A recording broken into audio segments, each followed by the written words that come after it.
कभी कभी कुछ कॉन्सेप्चुअल क्वेश्चंस देखने में बहुत बड़े लगते हैं लेकिन उनका सोल्यूशन बहुत आसान होता है। ऐसा ही एक 3 मार्क्स क्वेश्चन देखिए, फोटो इलेक्ट्रिक इफेक्ट पर बेस्ड है। पहले पार्ट में पूछा जा रहा है कि किसी मेटल सरफेस पर मोनोक्रोमेटिक रेडिएशन की इंटेंसिटी बढ़ाने पर स्टॉपिंग पोटेंशियल कैसे चेंज होगा। दूसरे पार्ट में कहा जा रहा है कि अल्ट्रावायलेट लाइट इंसिडेंट है मेटल सरफेस ए, बी और सी पर। इन सरफेसेस के वर्क फंक्शन दिए हैं 9 EV, 3 EV और 5 EV रेस्पेक्टिवली।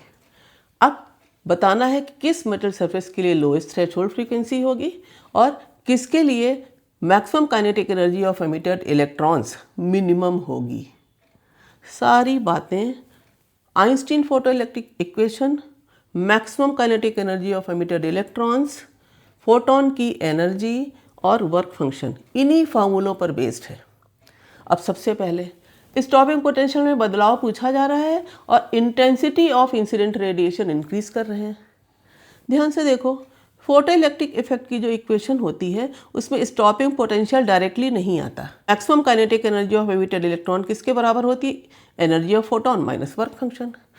इसी को अगर हम EV0 में लिखें तो काइनेटिक एनर्जी मैक्सिमम को EV0 लिख लो, तो EV0 equal to E photon minus work function हुआ। इसमें कहीं भी इंटेंसिटी तो नहीं है ना, इसलिए इंटेंसिटी बदलने पर करंट तो बढ़ती है, फोटो इलेक्ट्रिक करंट बढ़ जाएगी, लेकिन स्टॉपिंग पोटेंशियल वही रहेगा क्योंकि काइनेटिक एनर्जी की वैल्यू नहीं बदलती। बात करते हैं बी पार्ट में। 3 मेटल सरफेसेस हैं, तीनों के वर्क फंक्शन दिए गए हैं।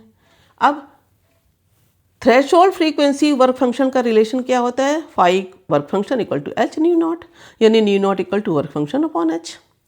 वर्क फंक्शन जिसका ज़्यादा, थ्रेशोल्ड फ्रीक्वेंसी भी उसी की ज़्यादा, क्योंकि H तो कांस्टेंट है।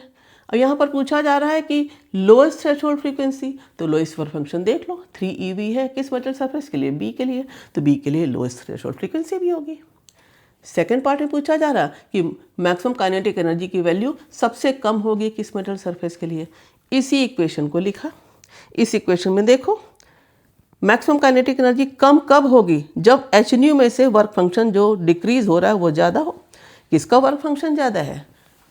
ए का, इसलिए ए का वर्क फंक्शन चूंकि ज़्यादा है इसलिए ए सरफेस से निकलने वाले इलेक्ट्रॉन्स की मैक्सिमम काइनेटिक एनर्जी मिनिमम होगी। तो आंसर होगा मेटल ए।